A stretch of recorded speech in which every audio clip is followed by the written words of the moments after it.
going to be surviving and escaping cross sides.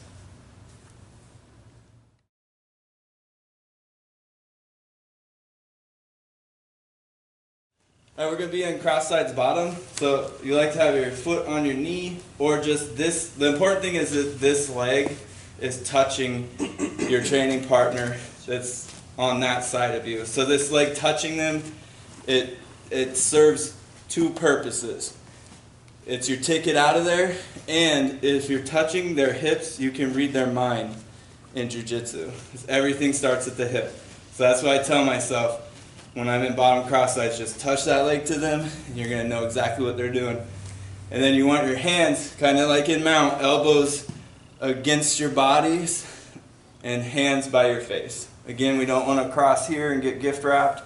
We don't want to push with our hands and get our wrists broken when they switch base. So we're trying to maintain this position. This is our neutral fighting position that we can work from to escape.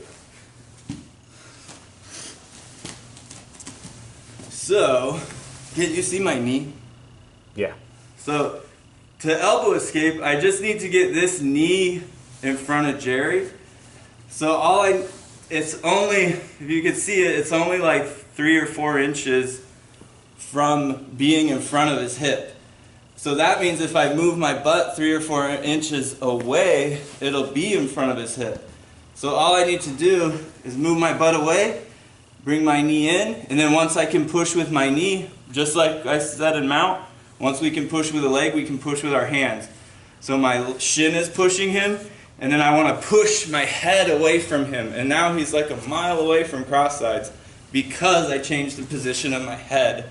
And then from here we can adjust, get some grips, and start looking to get whatever kind of guard we want to acquire. So again, elbows in. He should be riding on my forearms like as if they were rails. And that's going to help mess up his base, relieve the weight from you. And then we're just going to scoot out a little bit, bring our knee in. Once we can push with a leg, push your head away with your hands and push with your leg. Adjust, get to whatever guard you want to get to. Os.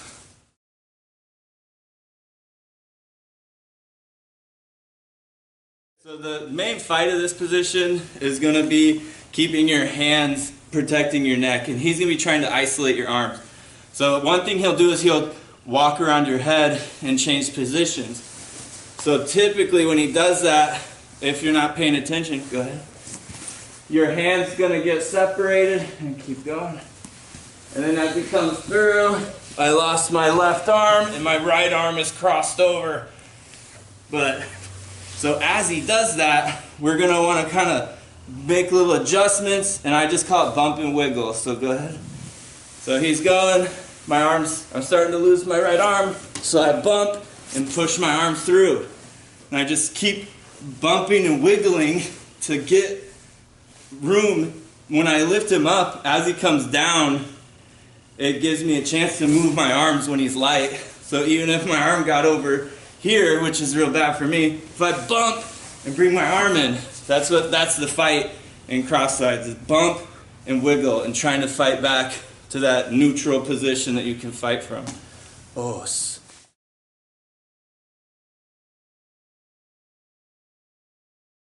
Alright, so we're in here, maybe he's trying to get to my back or something, he's coming up a little closer to me, like he's not got as much weight on me. We could do the running escape. And I think of this as a really definitely plan B, maybe a little further down the alphabet.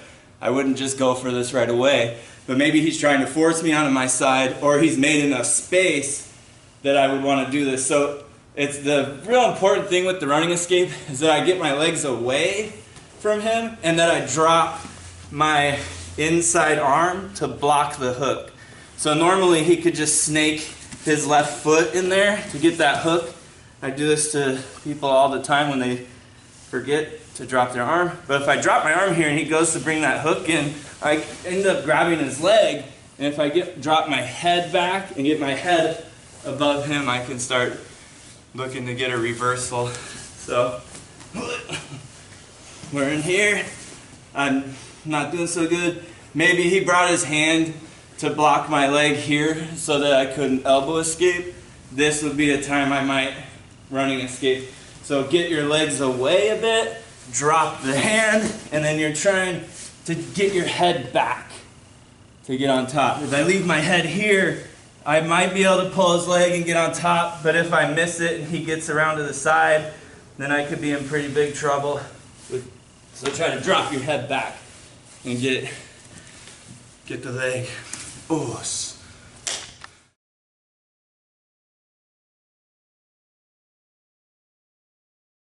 This one we're gonna set up off of a guard pass, and this one's kind of more of a theory. So maybe he's like knee cutting me or something, and so what I'm gonna do is, as he's trying to finish his pass, I'm gonna look for this top arm. So if I can stuff his top arm down by my hips as he finishes the pass, go ahead. Like he doesn't really know, like he wants to get a crossface with that top hand, and so if I have frozen his top arm to his body and my hands are by my hips, it's really awkward for him to try to finish the pass. And then I can a lot of times just get a quick elbow escape. So maybe if he does like a body lock pass around the hips,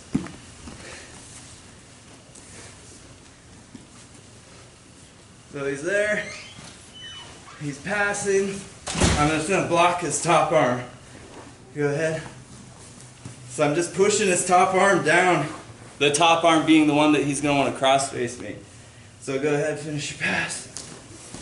I'm just blocking his top arm, and then I'll just elbow escape and get out.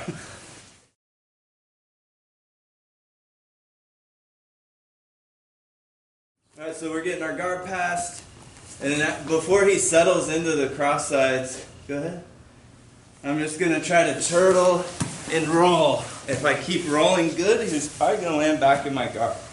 And this one's, again, it's just like the one we just did with grabbing the top arm. It's more of a concept, so you can play around with it with different kinds of guard passes. But it's like as he's trying to establish the position before he gets his grips where he wants them, as he's transitioning, that's when I'm going to want to try to roll around to re-establish my guard. So that one's kind of it'll be tricky to do if he's got you and got all his weight on you, but if as they're trying to establish their grips and finish the pass, that's a good time to go for this, just lifting your butt up, getting to turtle, and just rolling around and trying to land them back in your guard. Oh.